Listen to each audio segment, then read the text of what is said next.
দমবন্ধ একটা অবস্থায় কাটলো বাংলাদেশ ক্রিকেটের পুরো একটা দিন, আরো একটু বেশি সময় ৩০-৩২ ঘন্টা।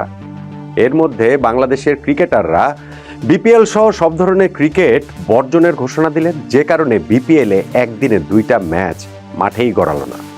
প্রতিক্রিয়ায় বাংলাদেশ ক্রিকেট বোর্ড বিপিএল অনির্দিষ্টকালের জন্য বন্ধ করে দেওয়ার ঘোষণা দিলেন। এরপরে ক্রিকেট বোর্ড ও ক্রিকেটারদের মধ্যে একটা সমঝোতার জায়গা তৈরি হয়েছে, যেই কারণে অনিশ্চয়তার জায়গাটা আপাতত কেটে গিয়েছে।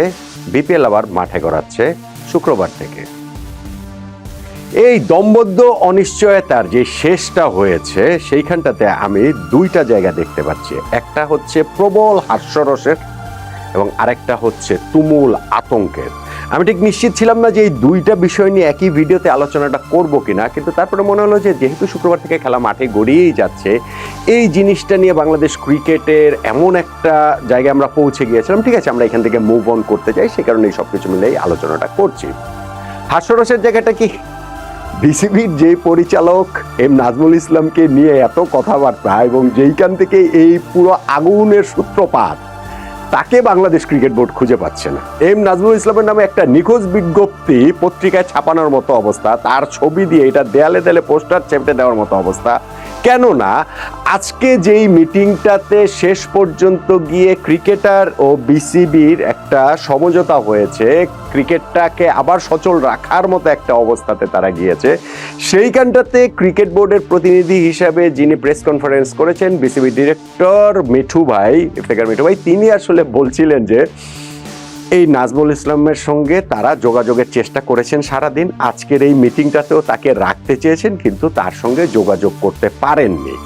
এবং তার সঙ্গে যোগাযোগ করতে পারেননি, তাহলে ওই যে 48 ঘন্টার যে একটা শোকজ নোটিশ পাঠানো হয়েছিল সেইটার আসলে কি হবে? মিঠু ভাই বলেছেন যে শোকজ নোটিশটা কোর্টে যদি কেউ শুনানিতে হাজির না হয় তাহলে কি হয় সেটা তো আপনারা জানেনই, ডিউ প্রসেসে সেইটা হবে। কিন্তু উনি একজন বোর্ড ডিরেক্টর, তার ব্যবসা প্রতিষ্ঠান, বাসার ঠিকানা এগুলো কি বোর্ডের কেউ জানে না? মিঠুর পাশ থেকে বলছে যে ওনারা আমাদেরকে বলেছেন যে না জানেন না। মিঠু ভাই বলেছেন আমি জানি না, কিন্তু বোর্ড হয়তো বা জানে, বা আমাদের পিয়ন টিয়নরা সেইটা দিয়ে তাকে শোকজ নোটিশ পাঠিয়ে দেওয়া হবে।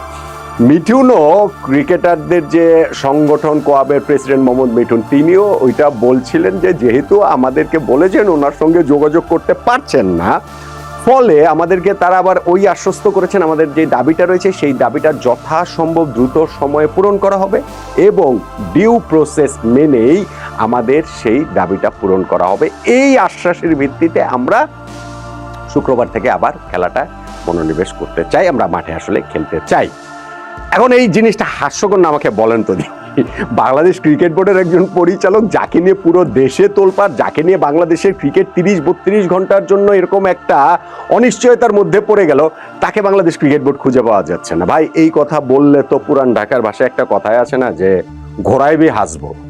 এই কথা শুনলে ভাই ঘোড়াও হাসবো যে এই বাংলাদেশ ক্রিকেট বোর্ড থেকে যেই ব্যাখ্যাটা দেওয়া হলো যে এম নাজমুল ইসলামকে তারা খুঁজে পাচ্ছেন না, এটা হয় না, এটা হতে পারে না। এইটা ক্রিকেটারদের প্রতি আরো একটা অসম্মান বলে আমি মনে করি। এখন ক্রিকেটাররা এটা গিলতে বাধ্য হয়েছেন, পরিস্থিতিটার এমন জায়গাতে নিয়ে যাওয়া হয়েছিল যে তাদের এইটা করা ছাড়া আসলে কোনো উপায় ছিল না। ওই যে শুরুতে তাদের স্ট্যান্ড ছিল যে তিনি পদত্যাগ না করলে এম নাজমুল ইসলাম যিনি ক্রিকেটারদের নিয়ে এত খারাপ মন্তব্য করেছেন, ওইখান থেকে তারা মাঠে ফিরবেনই না।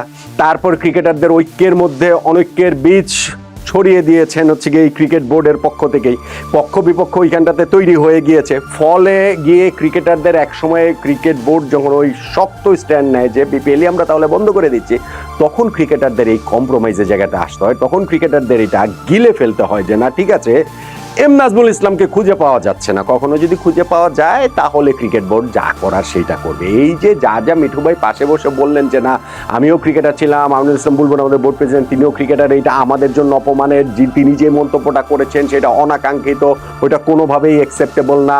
সো ক্রিকেটারদের ওই কথা মেনে তো আমরা একটা প্রসেস মেনটেন করে তাকে শোকজ নোটিশ দিয়েছি, একটা কমিটির চেয়ারম্যান ছিল সেখান থেকে সরিয়ে দিয়েছে। বাংলাদেশ ক্রিকেট বোর্ডে কখনো এরকম হয়েছে বলে মনে হয় না। ফলে ক্রিকেটারদেরকে তারা একটা বিজয়ী ফিলিং দেওয়ার চেষ্টা করেছেন এই কথাগুলো বলার মাধ্যমে, কিন্তু আমার কাছে মনে হয়েছে যে না ক্রিকেটাররা শেষ পর্যন্ত এইখানটাতেও গিলতে বাধ্য হয়েছেন, এই সিদ্ধান্তটা মেনে নিতে তারা আসলে বাধ্য হয়েছেন।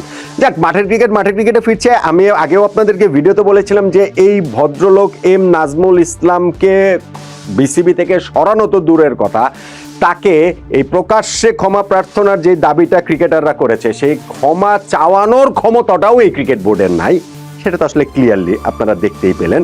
এবং এইটার মধ্যে আসলে ক্ষমা চাওয়াটা কতটা কঠিন আমি ঠিক জানি না, যে ভুল করলে আমি তো দেখলাম যে মোহাম্মদ মিঠুন তিনি নিজেই ক্ষমা চাইলেন দর্শকদের কাছে। এই যে একটা দিন অনিশ্চয়তার কারণে বিপিএল এ খেলাটা হলো না এবং এটা নিয়ে আইন শৃঙ্খলা রক্ষাকারী বাহিনীর সঙ্গে